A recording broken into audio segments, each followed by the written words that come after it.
아까 유상철 전 감독 이야기 좀 더 이어가 보도록 하겠습니다. 유상철 감독은 사실은 제가 2002 월드컵의 어떤 임팩트 이야기를 많이 했습니다만 그 이전의 커리어로 거슬러 올라가더라도 우리 국민들에게는 아주 좀 감동의 순간을 많이 선사했던 선수였어요. 그러니까 유상철 감독이 가장 이제 우리 국민들에게 첫 선을 베다시피 하면서 강렬한 임팩트를 줬던 때가 1994년 히로시마 아시안 게임.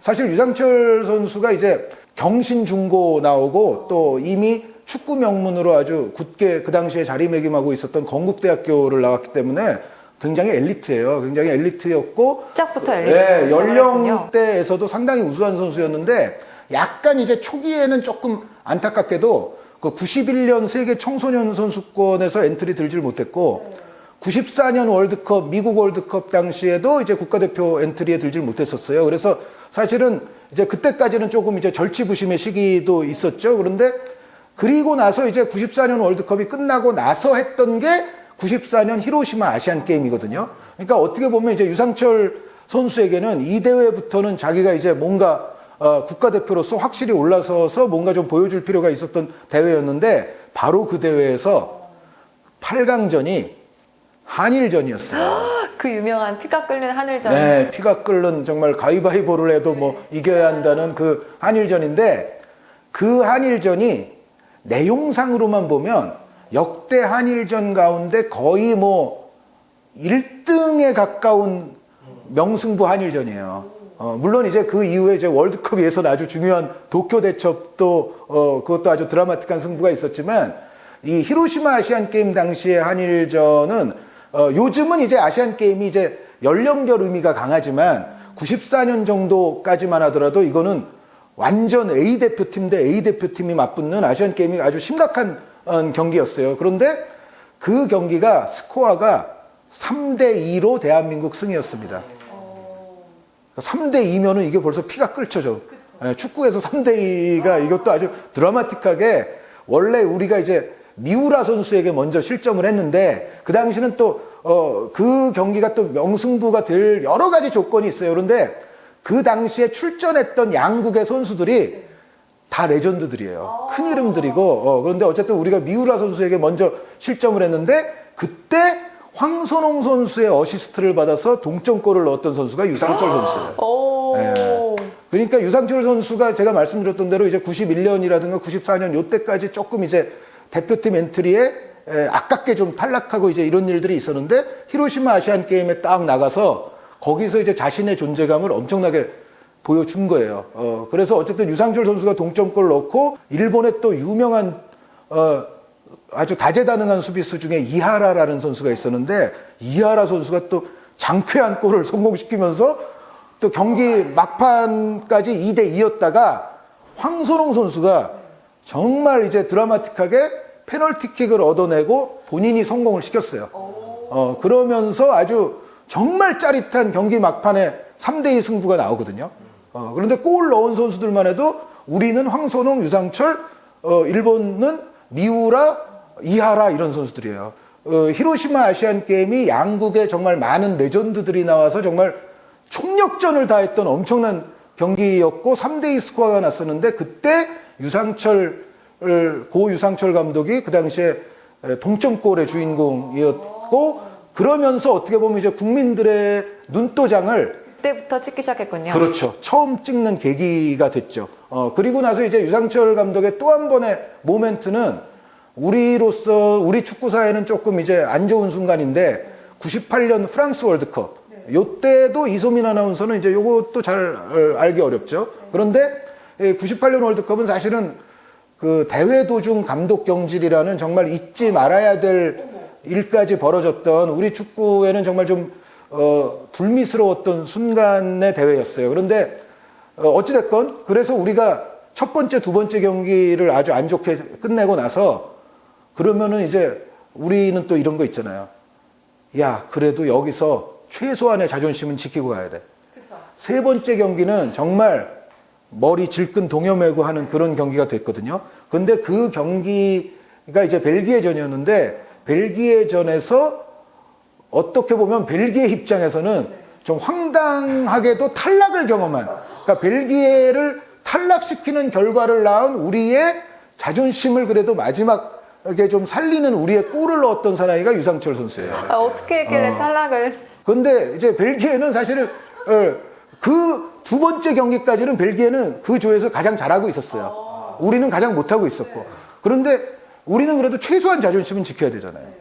그래서 모든 선수들이 그때 정말 이른바, 근데 사실은 축구를 그런 쪽으로만 너무 해서는 안 됩니다.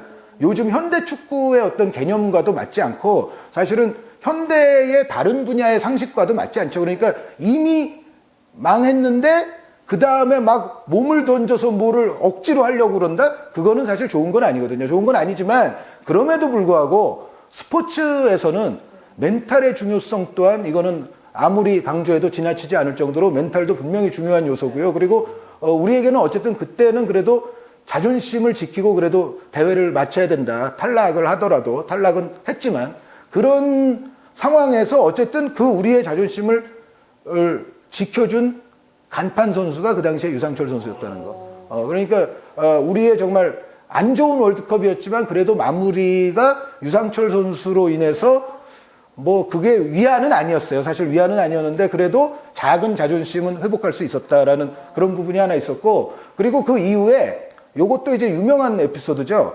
그 우리가 이제 2002 월드컵을 앞두고 월드컵을 개최하는 국가에서 이제 컨페더레이션스컵이라는 또 일종의 프리 월드컵, 월드컵의 사전 예비 대회 같은 거를 이제 하게 되는데 그 컨페더레이션스컵에서 유상철 선수가 전반전에 코뼈에 이제 심한 부상을 입어서 사실은 의료진이 그만 뛰어라, 교체해야 된다라고 했는데도 유상철 선수가 고집해서 끝까지 뛰었어요. 경기 거의 끝까지 뛰었는데 마지막 순간에 유상철 선수가 결승골을 넣거든요.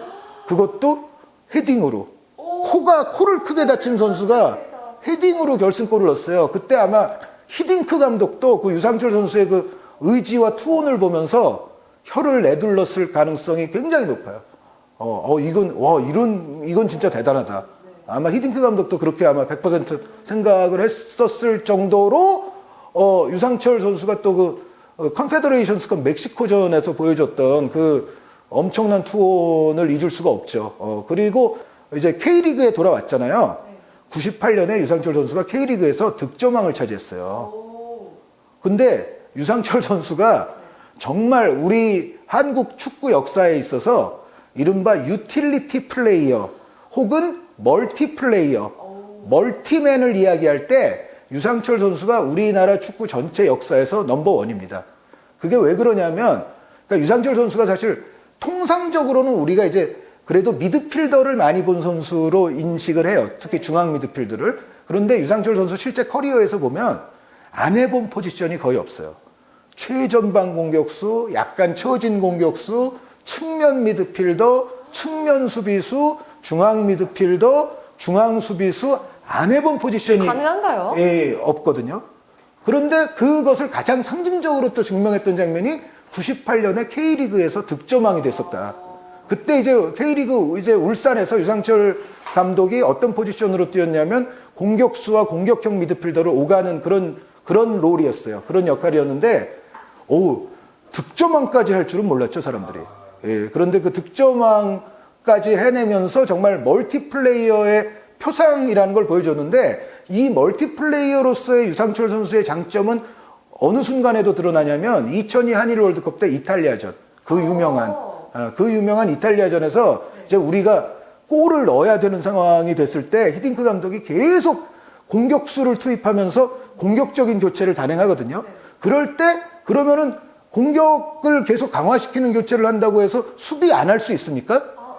수비는 해가면서 그래도 공격해야 되는 거 아닙니까? 그럴 때 제가 봤을 때는 유상철이 존재했기 때문에 히딩크 감독이 그런 공격적인 교체 투입을 계속 할 수 있었다. 유상철 선수가 원래 그 이탈리아전 처음에 선발로 나왔을 때는 중앙 미드필더 역할을 했었어요. 근데 그러다가 히딩크 감독이 계속 이제 우리가 뒤지고 있으니까 공격 자원들을 막 투입을 했잖아요. 그러면서 이제 이런 거죠. 예를 들어 윙포워드 보고 있던 박지성 선수는 예를 들어 중앙 미드필더로 오고, 중앙 미드필더 보고 있던 유상철 선수는 이제 수비 쪽으로 내려오는데, 수비를 할 때도 처음에는 3백에서 왼쪽 센터백 역할을 하다가 나중에는 이제 또 더 공격을 강화하면서 4백으로 갔거든요. 4백에서는 완전히 또 중앙 센터백으로 왔어요. 그러니까 유상철 선수가 그 이탈리아전에서 소화했던 역할이 세 가지였습니다. 그러니까 그게 다 되는 선수가 팀에 이렇게 딱 든든히 존재했기 때문에 히딩크 감독도 걱정하지 않고 계속 포지션을 옮기면서 공격적인 교체를 할 수 있었던 거고요. 그리고 뭐니 해도 이제 2002 월드컵에서 유상철 선수 하면은 폴란드전 쐐기골.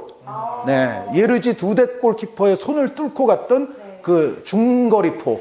그거를 잊을 수가 없는데 유상철 선수가 뭐 체력, 지구력, 근성, 투지 뭐 다 좋은 선수였습니다만 또 좋았던 것 중에 대표적인 것 하나가 역시 슈팅 능력, 이 킥 능력이 굉장히 강한 선수였죠. 물론 이제 한동안 그 킥이 0점 조절이 좀 안 되던 시절에는 뭐 홈런왕 유상철 뭐 이렇게 불리던 시절도 있었는데 그 홈런왕이 말로 홈런을 쳤던 경기가 2002 월드컵 폴란드전이죠.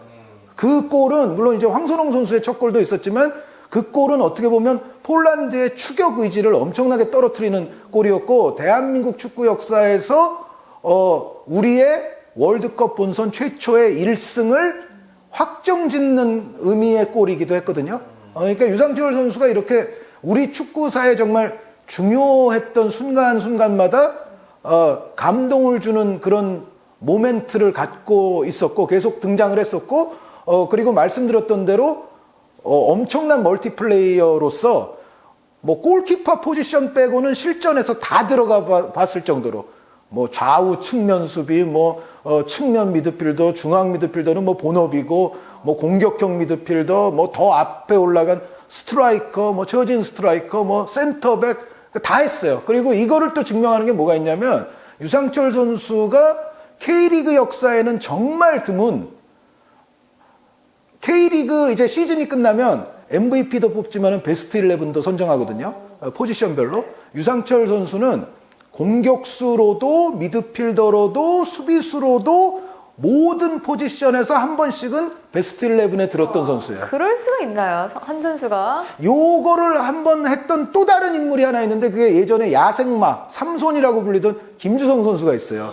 김주성 선수도 처음에는 이제 공격에서 뛰다가 이제 미드필드 수비로 이렇게 내려오면서 뛰었기 때문에 그게 가능했는데 그런데 이제 김주성 선수와 유상철 선수는 조금 이제 약간 결은 조금 달라요. 뭐냐면 김주성 선수는 워낙에 이제 재능 있는 공격수가 나이가 들면서 이렇게 점점 아래쪽으로 내려오는 이른바 그런 이제 루트를 타는 경우들이 외국 축구에도 이제 종종 있거든요. 이제 그런 식으로 내려온 거고 유상철 선수는 애당초 그렇죠. 이소민 아나운서가 센스가 좋아요.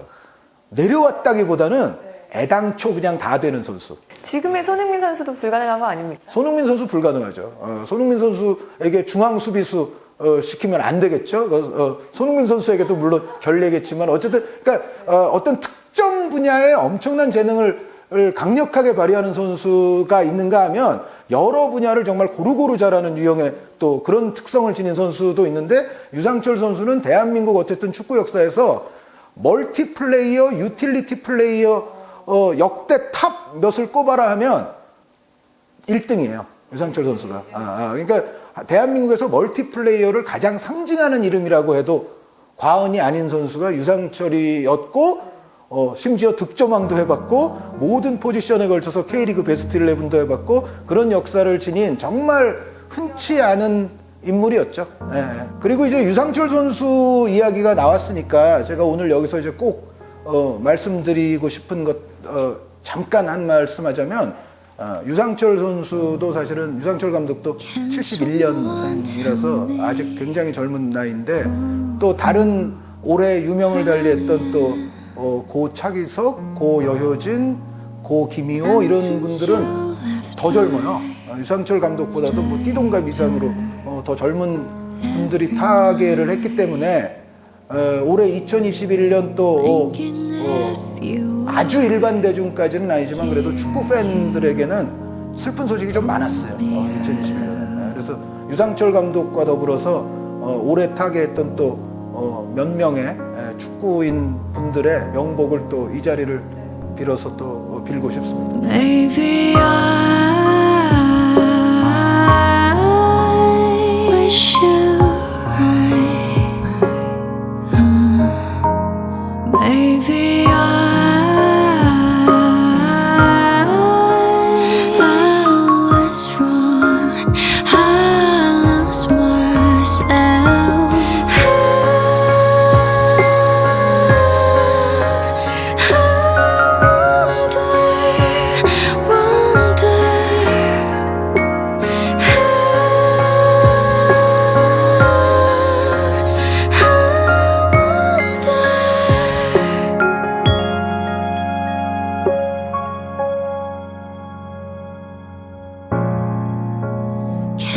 Someone tell me who